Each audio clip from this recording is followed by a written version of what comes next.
Biz ayni daqiqalarimizda Sirdaryo tumanida joylashgan 27-umumta'lim maktabidamiz. Bu yerda Sirdaryo viloyat hokimi Turdimov Erkinjon Oqbo'tayevich boshchiligida sayyor qabul o'tkazilmoqda. Batafsil tafsilotlar ila Sirdaryodan gapiramiz kanal orqali kuzatib boring. Hamkorimiz Sir Cardio Servis.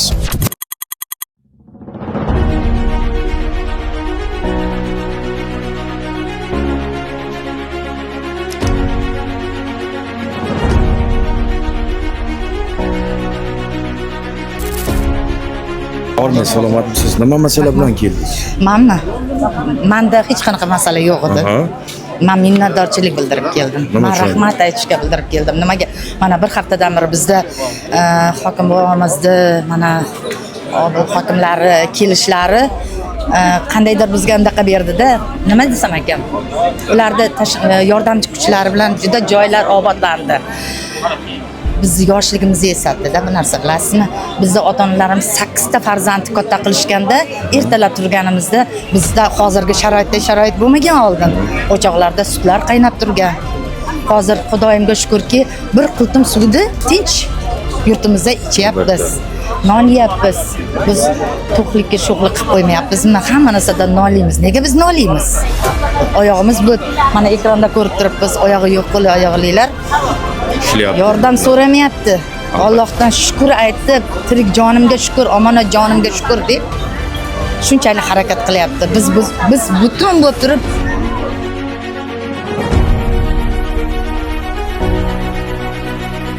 o'zi tozalash kerakda.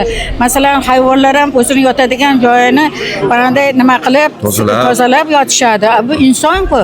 Shuning uchun hamma o'zini xonadonini tozalash kerak. Ana kelinlarimizdan mana shuni talab qilish kerak. Hozir mana ajrashishlar ancha ko'payib qoldi, chunki bular mana shunday qizlarimiz hayotga tayyor bo'lmasdan, tozalikka e'tibor qilmasdan, sekin qimillab, chaqqon bo'lmaganligi sababli mana shu narsalar bo'layapti.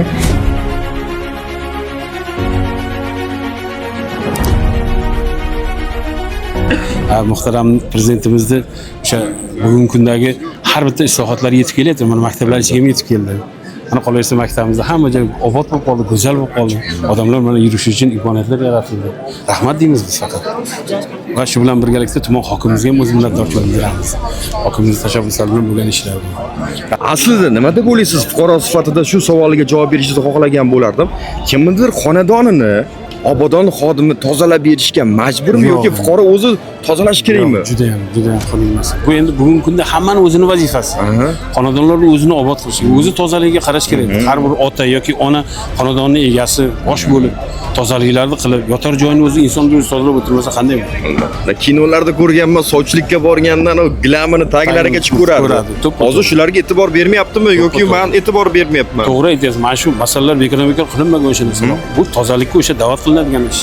Tozalikni dalolatida o'sha portur gilamlarini ko'tarib, ekonomik ko'tarilmagan narsa. O'sha aynan shu xonadonning tozaligini, ozodaligini, bu xonadonda qanaqa ozodalik olib borilyapti deganni bu tashxis menimcha shunday.